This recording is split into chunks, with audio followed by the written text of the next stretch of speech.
What do you think of this cuff, Salome? I couldn't keep my eyes off it yesterday, but now I think it clashes with my complexion. Do you want it? No thanks. Fine. Oh, perhaps Procla would like it. A little farewell gift before we return to Galilee. Yes, I think so.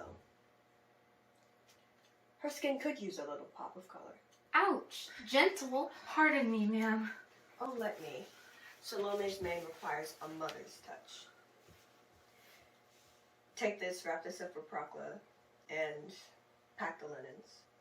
So do you and Philip have any news for us, my love? Mother!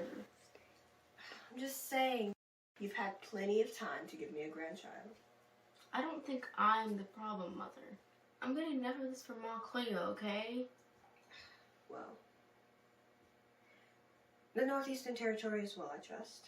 He's more capable than you give him credit for, you know. The people seem to like him. He travels a lot. Has he taken you to Rome yet? He avoids it.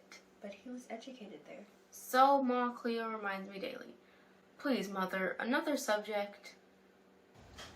Tell me, what do you think of a ruler who chooses to spend his time traveling his territory, which is a poor one, mind you,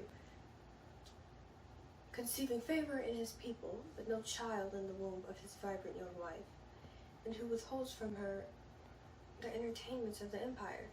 Do you think him a worthy husband? It's hardly mine to say, ma'am. Really? Your teacher was a traveling man, was he not? Frequented the slums, kept around him the least desirable sort of people. Beggars, prostitutes, demoniacs. Quite a lot to manage.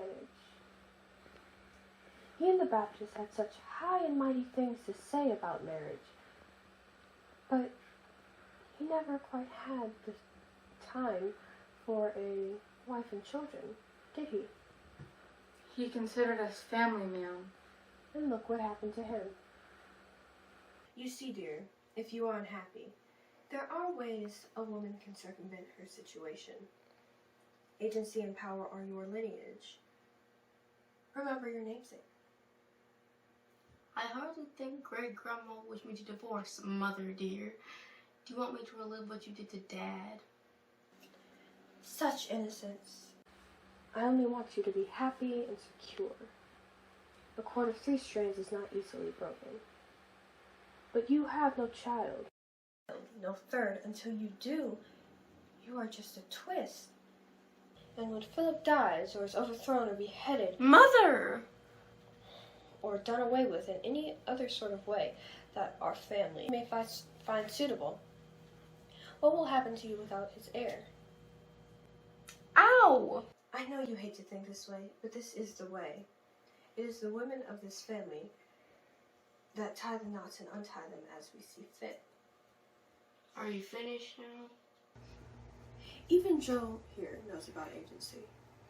Her products are the finest in the empire, as far as I'm concerned.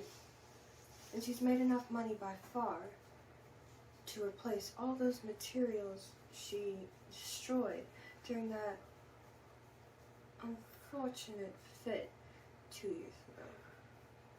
Now, she could line her pockets, but what does she do with the coin? Throws it on the dirt at the feet of a vagabond holy man and his band of malcontents, to the complete disregard of her employer, her main benefactor, her advocate for professional medical help. How many doctors did we bring in, Joanna? I don't know, ma'am. I lost count after 12. And we even obliged her fancy of going off to find this so-called healer because we believed she deserved a chance. And we even allowed her temporary leave. 2 years leave, mind you. Ma'am, you know I returned How dare you interrupt me?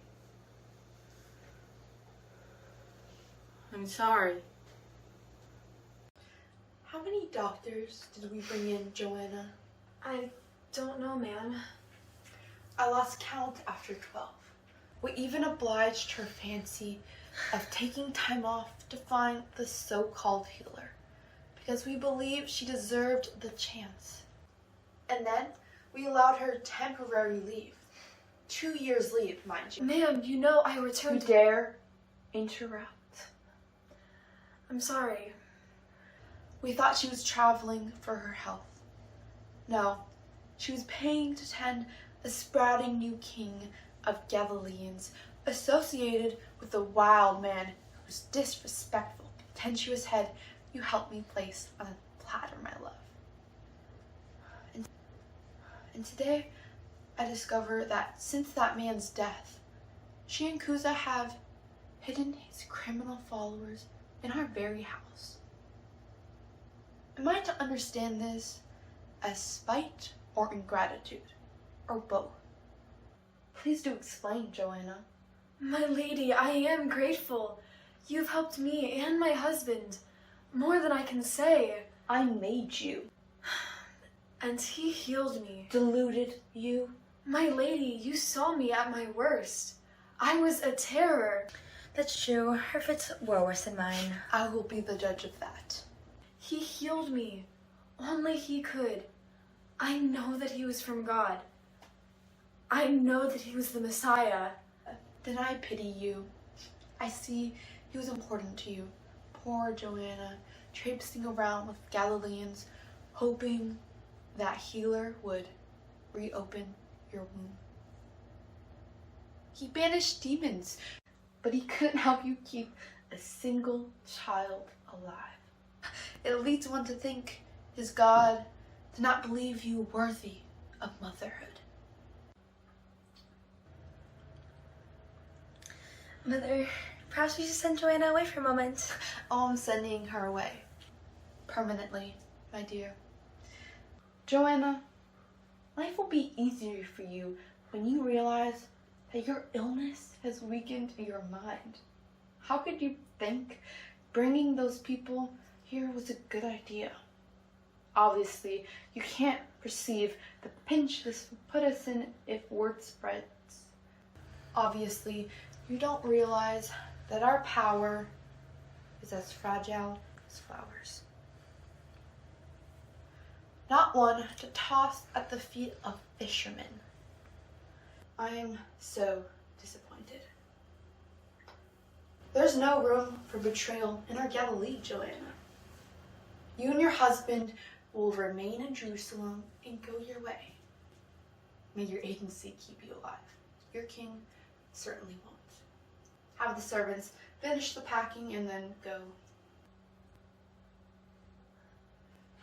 As you wish.